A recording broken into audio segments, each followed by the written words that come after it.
Assalamualaikum dan selamat sejahtera. Ada Sarah. Terbalik pula. Ada dan Sarah. Hari ni hari apa ya? Hari Isra Mi'raj. Jadi apa yang kita nak tayangkan pada kawan-kawan kita? Serba sedikit sejarah tentang Isra Mi'raj. Tunggu apa lagi? Jangan tunggu lama-lama. Jom kita saksikan bersama-sama. Jom. Hai, Assalamualaikum semua. Waalaikumsalam. Apa khabar? Baik. Ceria ni semua hari ni ada apa ke? Iya, ada. Bagus. Okey, semua. Hari ni ada sesuatu yang saya nak ajar semua, iaitu tentang Isra Mi'raj. Semua tahu tak? Tahu. Okey, sebabkan semua tahu, siapa boleh cerita sikit apa yang korang tahu tentang Isra Mi'raj? Okey, Putih Amir boleh mulakan dulu? Saya tahu yang Nabi kita naik sampai ke langit ke-7. Wah, hebat. Mungkin Siti? Saya dah sikit boleh tak ceritakan lagi? Oh, bagus. Boleh. Saya. Ya, Kak boleh. Satu yang saya ingat, Nabi Muhammad tu mujizat dia. Oh, dia dapat mujizat daripada Nabi-Nabi lain ya? Dan bagaimana kau dengan Asmawi? Itu yang Nabi menaiki burak bersama kepada malaikat dari Masjidil Haram ke Masjidil Aqsa. Wah, hebat. Ini semua, saya akan mula bercerita tentang Isra Mi'raj, okey? Okey, Isra Mi'raj adalah perjalanan malam Nabi Muhammad SAW dari Masjidil Haram ke Masjidil Aqsa. Masjidil Haram terletak di Makkah dan Masjidil Aqsa terletak di Baitul Maqdis, Palestin. Mi'raj bermaksud perjalanan Nabi Muhammad SAW dari Masjidil Aqsa ke Sidratul Muntaha, iaitu alam langit, untuk dipertemukan dengan Allah Subhanahu Wa Taala bersama malaikat Jibril, iaitu alam langit untuk dipertemukan dengan Allah Subhanahu Wa Taala bersama malaikat Jibril. Peristiwa ini merupakan tanda kebesaran Allah Subhanahu Wa Taala kerana ia adalah perjalanan yang jauh dan panjang, tetapi ia berlaku hanya dalam satu malam sahaja. Ia merupakan salah satu mukjizat Nabi Muhammad SAW sebelum baginda dibawa oleh malaikat Jibril Isra ke Masjidil Aqsa. Dada baginda dibelah oleh malaikat Jibril dan malaikat Mikail untuk disucikan dengan air Zam-Zam serta ketulan hitam. Ketulan hitam ialah tempat syaitan membisikkan rasa was-was kepada baginda. Kemudian Nabi diisrakan ke Baitul Maqdis.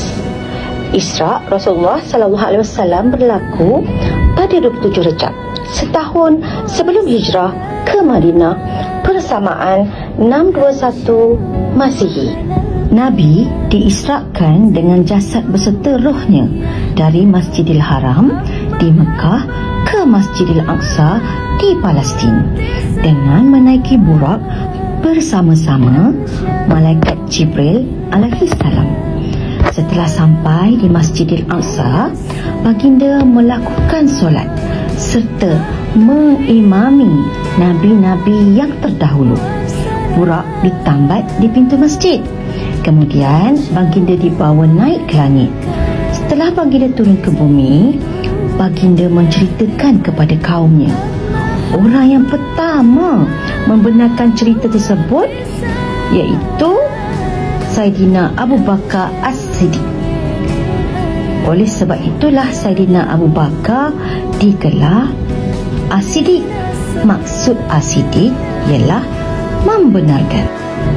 Antara penyaksian yang penting sewaktu Isra, Nabi Muhammad SAW diperlihatkan dengan pelbagai keadaan manusia. Antaranya ialah keadaan kaum yang berjihad ke jalan Allah, keadaan orang yang memakan harta anak yatim, keadaan orang yang makan riba, keadaan lelaki penzina dan sebagainya. Nabi dimi'rajkan ke Sidratul Muntaha. Nabi dibawa mengikut lapisan-lapisan langit satu persatu sehingga bertemu dengan Allah Subhanahu Wa Taala di Sidratul Muntaha. Baginda bertemu dengan nabi-nabi terdahulu pada setiap lapisan langit. Lapisan pertama, baginda bertemu dengan Nabi Adam alaihissalam, bapa sekalian manusia.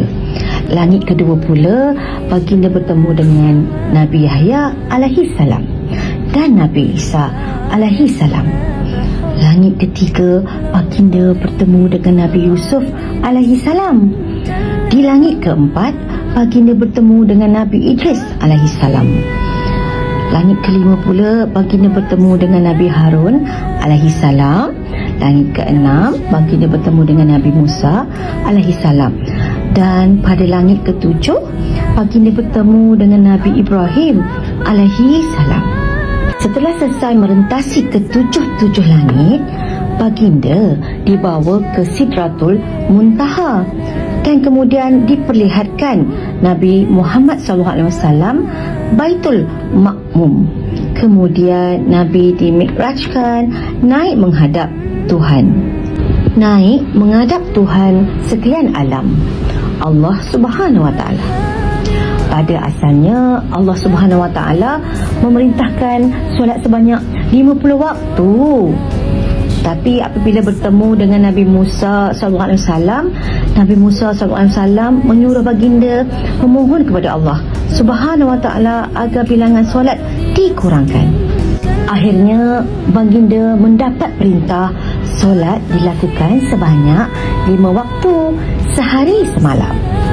Inilah sejarah Allah mensyariatkan solat 5 waktu kepada baginda untuk umatnya. Alhamdulillah. Hai semua, Assalamualaikum dan selamat sejahtera.